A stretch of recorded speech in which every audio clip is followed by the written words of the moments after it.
Hello दोस्तों, welcome to my YouTube channel the Pacific Study. दोस्तों, आज की वीडियो हम चर्चा करेंगे कि सिंगल फेज और थ्री फेज इन दोनों में से कौन सा कनेक्शन सही रहता है। दोस्तों, मान लीजिए हमने नया मकान बनाया है और उसमें हमें बिजली का कनेक्शन लेना है।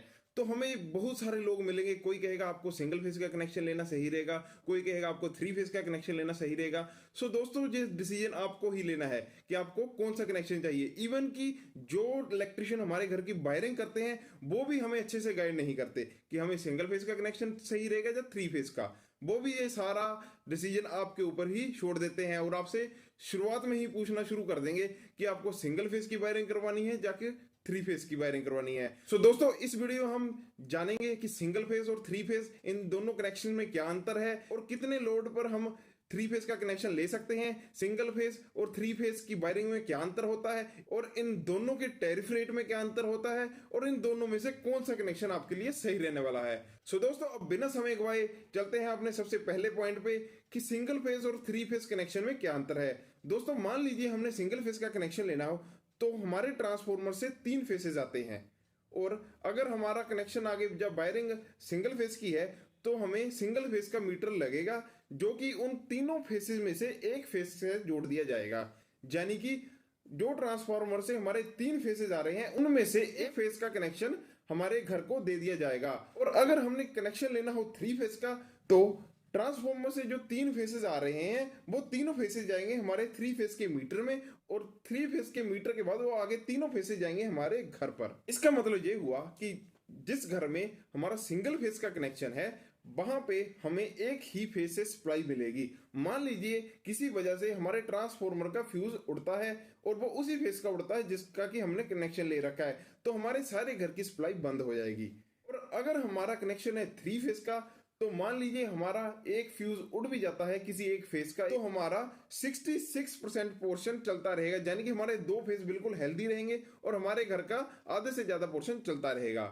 इसके अलावा अगर हमारा थ्री फेज का कनेक्शन है तो हमारे घर का सारा लोड तीन फेज में डिवाइडेड हो जाएगा। मान लीजिए हमारे घर में तीन कमरे हैं तो हमारे तीनों कमरों को अलग अलग फेज चला जाएगा।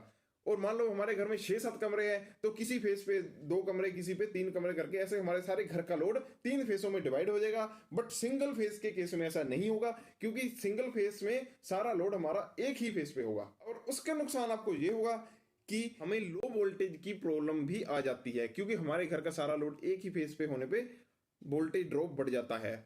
यानी कि अगर हमारा घर का कनेक्शन थ्री फेज सप्लाई पे है तो हमें लो वोल्टेज की प्रॉब्लम काफी हद तक कम हो जाती है।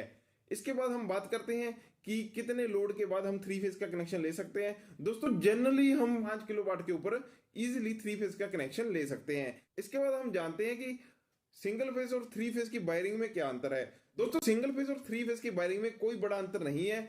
जस्ट आपको जहां पे आपका एमसीबी बॉक्स होता है वहां पे आपको तीन अलग अलग सर्किट बनाने हैं ताकि आपकी जो थ्री फेज की सप्लाई है अलग अलग डिस्ट्रीब्यूट हो जाए। बाकी आपका कोई ज्यादा एक्स्ट्रा इसमें खर्च होने वाला नहीं है। सो दोस्तों, अगर आप थ्री फेज का कनेक्शन चाहते हैं तो आपको उसमें कोई वायरिंग में बड़ा बदलाव करने की आवश्यकता नहीं है। इसके बाद हम बात करते हैं इसके टैरिफ रेट के बारे में। दोस्तों, सिंगल फेज और थ्री फेज दोनों का टैरिफ रेट बिल्कुल सेम रहता है। ऐसा बिल्कुल भी नहीं है कि थ्री फेज का मीटर लगाने में ज्यादा बिल आता है। दोनों का टैरिफ रेट बिल्कुल सेम है। बट हाँ, थ्री फेज के कुछ मंथली जो फिक्स चार्जेस होते हैं उनमें कोई 30, 40 या 50 रुपए का अंतर हो सकता है जो कि फिक्स है, यूनिट के हिसाब से नहीं बढ़ेगा। सो आपको हो सकता है अगर आप थ्री फेज का कनेक्शन लेने वाले हैं तो आपको 100 रुपए तक एक्स्ट्रा देना पड़ सकता है। अब बात करते हैं कि इन दोनों में से आपको कौन सा कनेक्शन लेना चाहिए। सो दोस्तों, अगर तो आपका लोड है 3 तब तो आपके लिए सिंगल फेज मीटर ही सही है।